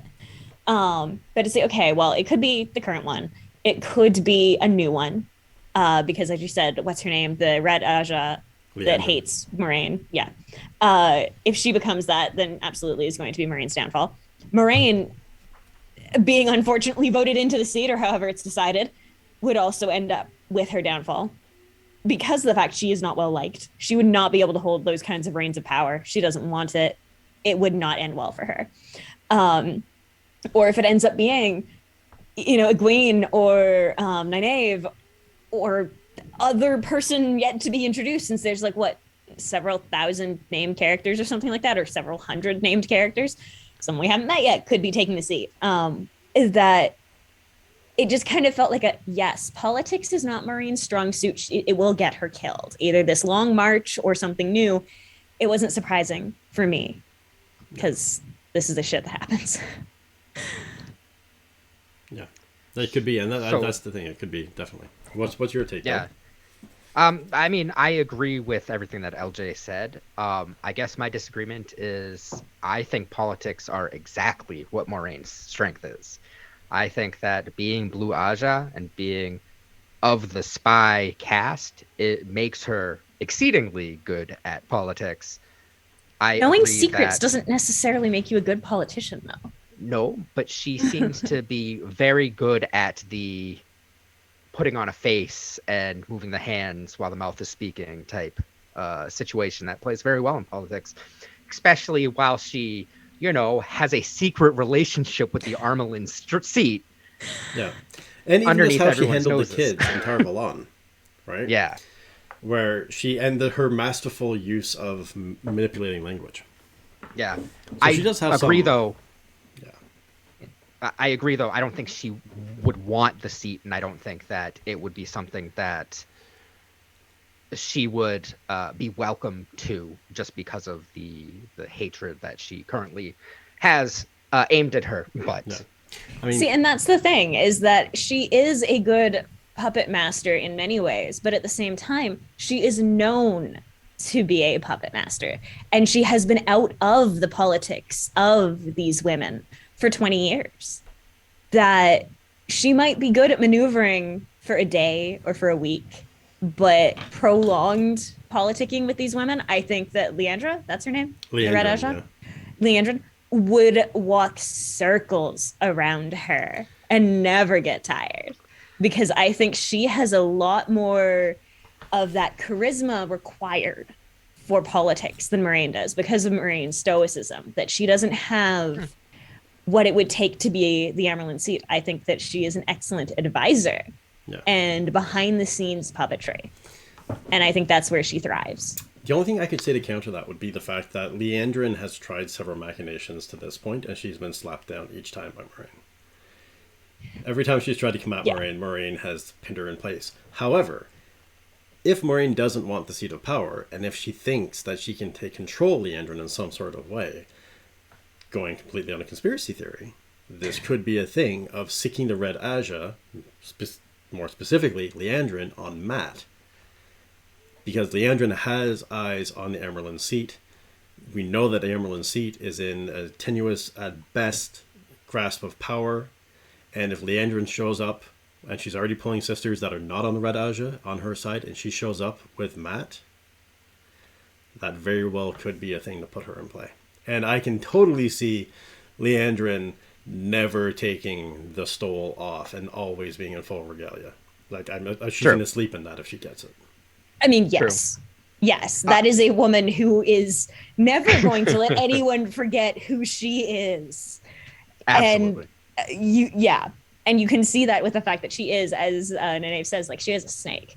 She absolutely is. Here's my question, though. If she comes in parading Mat in, does she parade Mat as the dragon, though, and then the fact that he's not the dragon hurt that credibility? Does that actually give more currency to Moraine? Or does she just come in with another the ultimate puppet master? Yeah, but she can also just come in as a false dragon and be like, look, I just, in the span of 2 months, I just brought in 2 dragons. And killed many sisters. Yeah. Under my watch. Well, there are sacrifices that need to be made. Yeah. As you do. Well, that's what I like with the Amyrlin Seat, where she's like, our laws aren't to protect us, they're to protect everyone from us. Yeah. Which is kind of a typical wizard thing. Yeah. Wizard guilds. Because it is important. Yeah. Stop people from going rogue for that. Yeah. But again, talking about going rogue, we have, we see what's going on in Fal Dara. We see Tarwin's Gap, which finally comes into the show after I botched it and mentioned it like 3 episodes ago. So I don't know what you're talking about. Yeah. So Tarwin's Gap is here. And I completely forgot where it was, apparently. But we do see the Blight, and Rand and Moraine are jumping off. The 3 kids decide that yes, they're going to go. Then Lan comes in. I don't know why I liked that door shtick that they do, the trope where you see different people knocking on doors and you're kind of surprised by who's opening what door and who's knocking on what door. I don't know, I've always enjoyed that. But so we do have this trope. You're loud. Yeah. You have to have some silly tropes that you agree with. So this whole thing of the way they laid this out, and they came to their conversation and came to realization what's happening. And then Rand and Moraine are gone and they're facing the Blight. But we know, before we get to that point, we know that Rand is, it's presented that Rand is the dragon.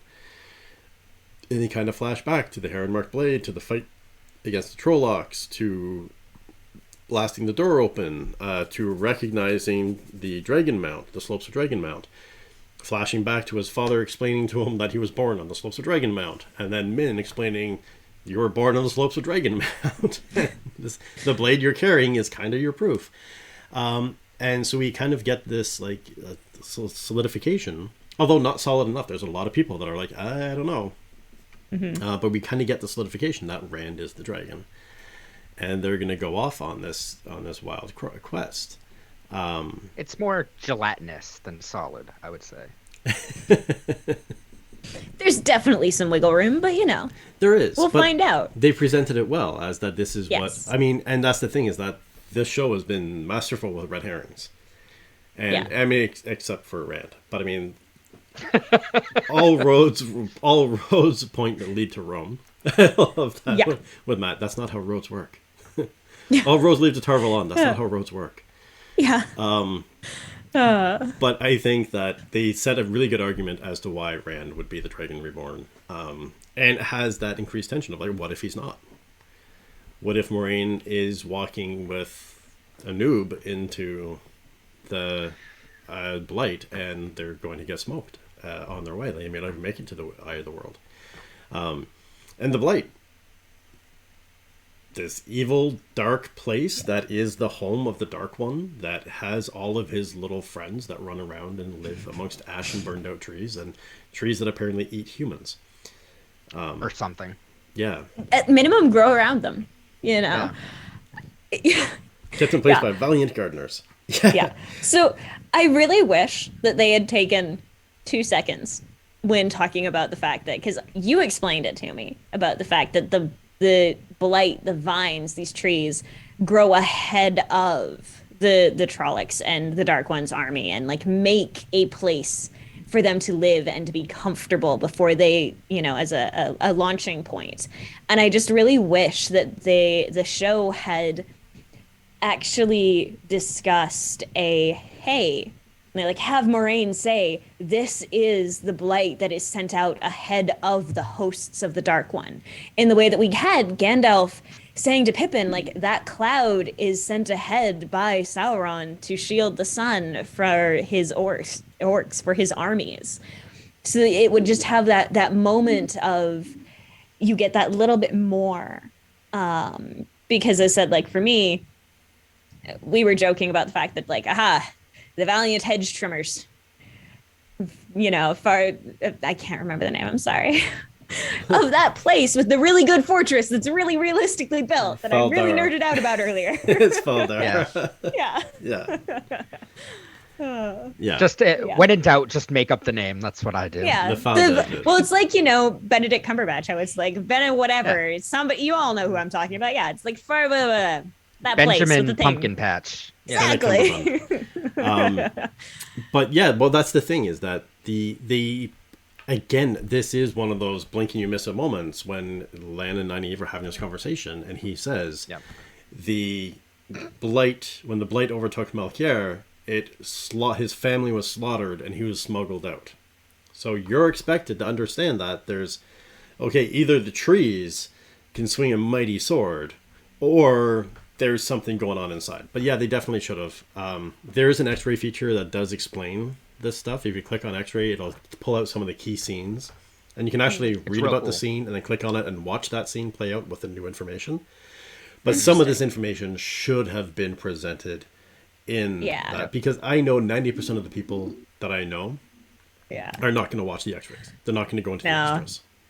Like, that's my thing, is that unless I am passionate and love something, I'm not putting in that extra work and extra time. Like, the only thing that I can say I have watched every single special feature for was Lord of the Rings.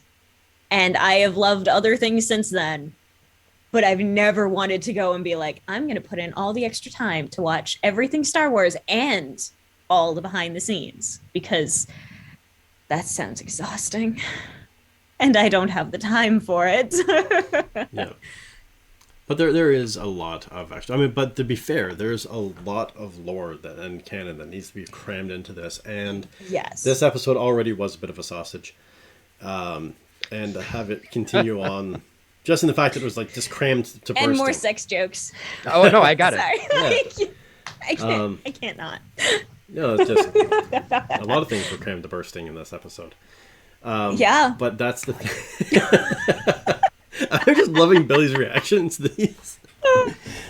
But that's the thing, is that it's there is a lot that they have to kind of pack in, and they have to get there.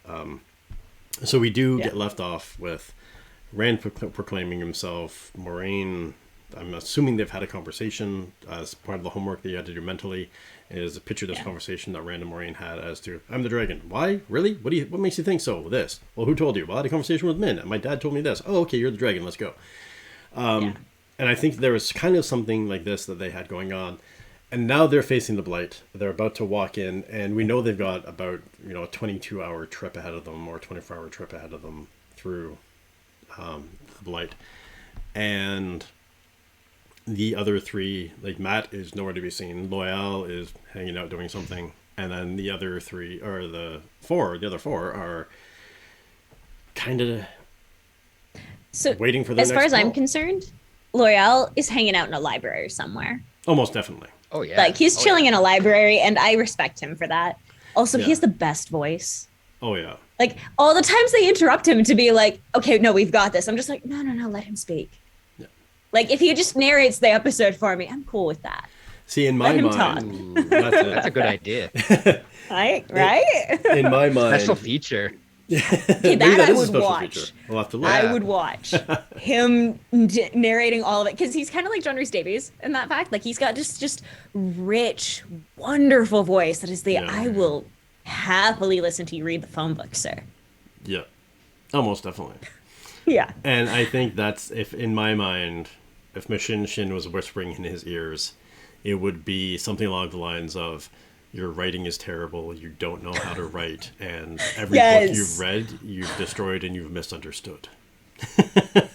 And, okay, that would be actually mildly terrifying. That's like, okay, there we go. You found one thing that I might do No, it was lying. It has to be lying. You're too hot-headed. You're going to get everyone killed because you're so hot-headed. You move too fast. That would be, okay, that's fair.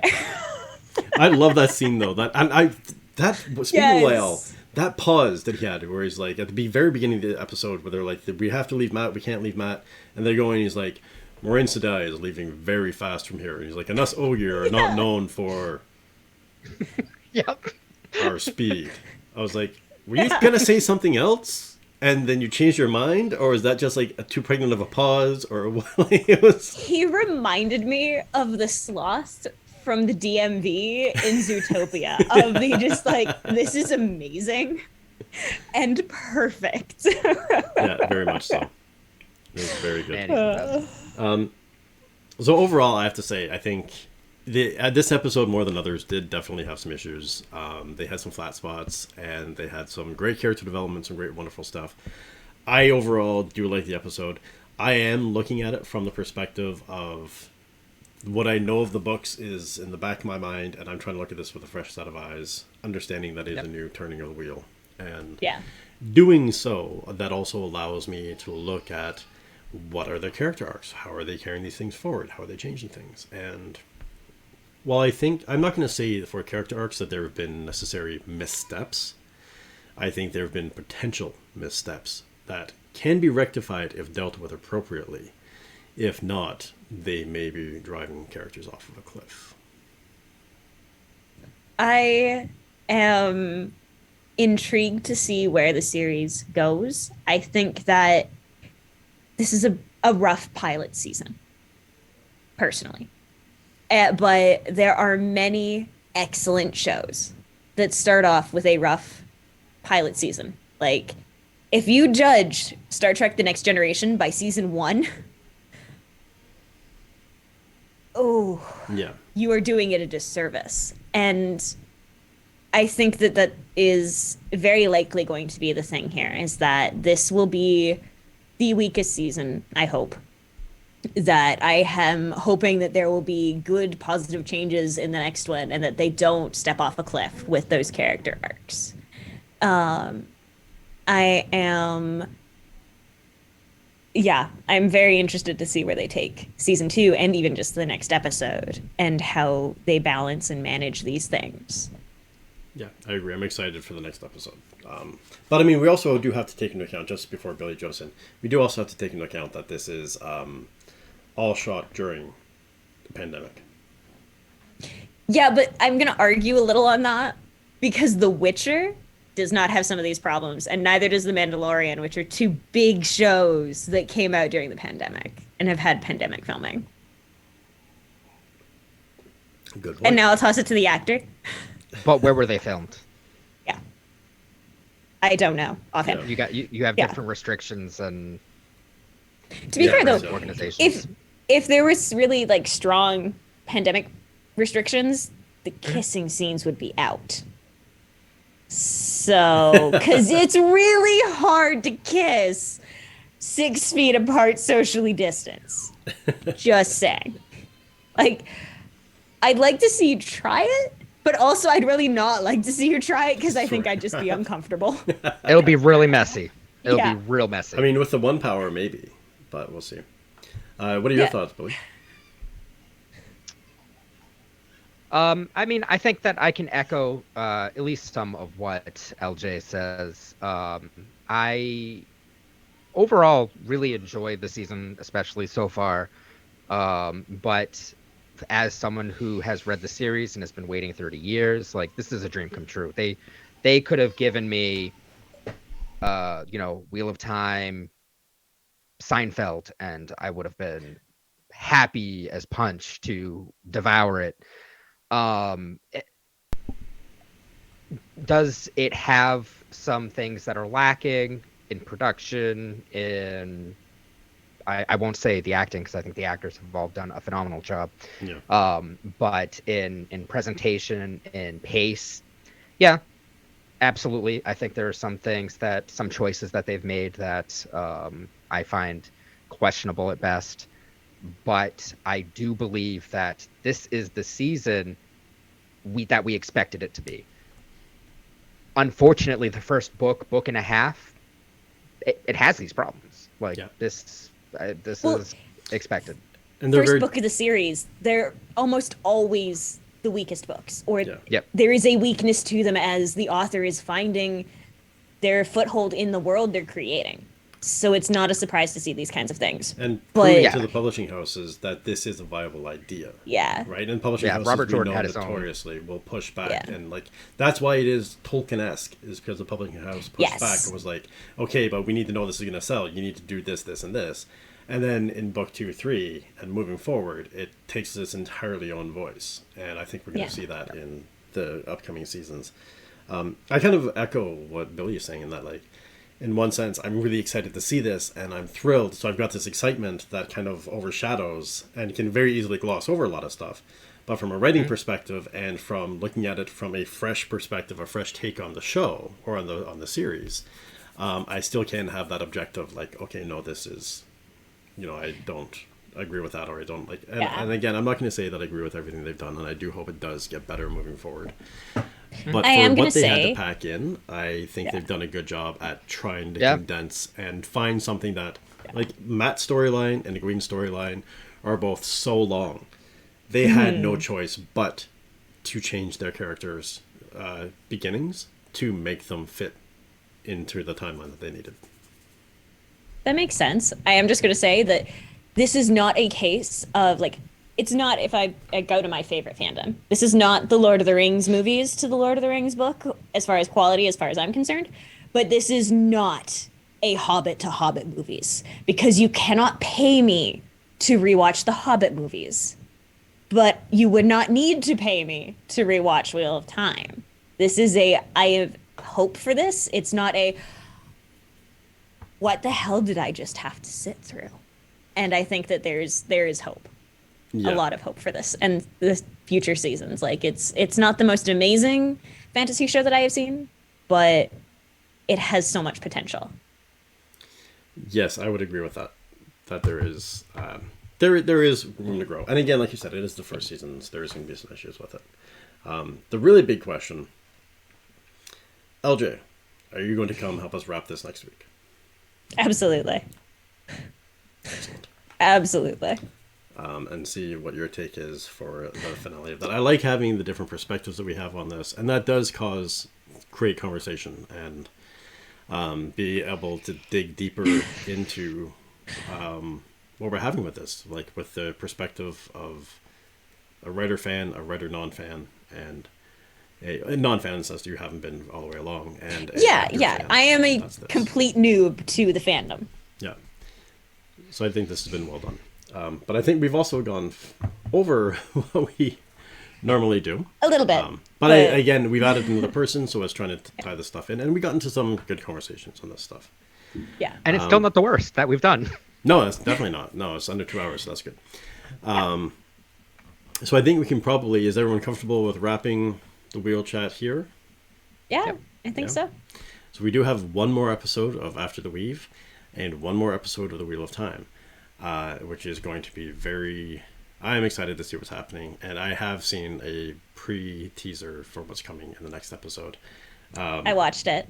Yeah, it doesn't I tell am you intrigued. a lot. I won't say anything for Billy's sake. Yeah, but- it doesn't tell you a lot, but there is some stuff that you're kind of like, oh, okay. Some of those things I was just like, and then others I was like, this is going to make me happy. Yeah, it's going to be interesting. You to know, see. so That's the most intriguing thing that I've heard so far. well, he's just doing the like, oh wow, I have to wait a few days. Yeah. Yeah. That's- No, that's don't the worry. worst part. There's a hand. If you do this right, I am. So yeah, we'll see. Yeah, we'll have to see. I think it's going to turn out. Yeah, I'm excited for it. So what we're going to do is, disappearing because your internet is dying. So what we're going to do, chat. I'm going to go into a be right back moment. I'm going to be right back, and then we're going to take a look at these inks like we do before and see what some of these inks look like. And I'm just going to. Now's a good chance to go to the bathroom, grab a drink, do what you need to do. I'm going to go let my dog out and say goodbye to my guests, and I'll be back in just a moment, chat. And I will see you all very soon. Thank you very much to LJ and to Billy for joining me in this Wheel of Time chat. And thank you to all of you. Thank you for having us. For watching. Excellent. We'll be right back, chat.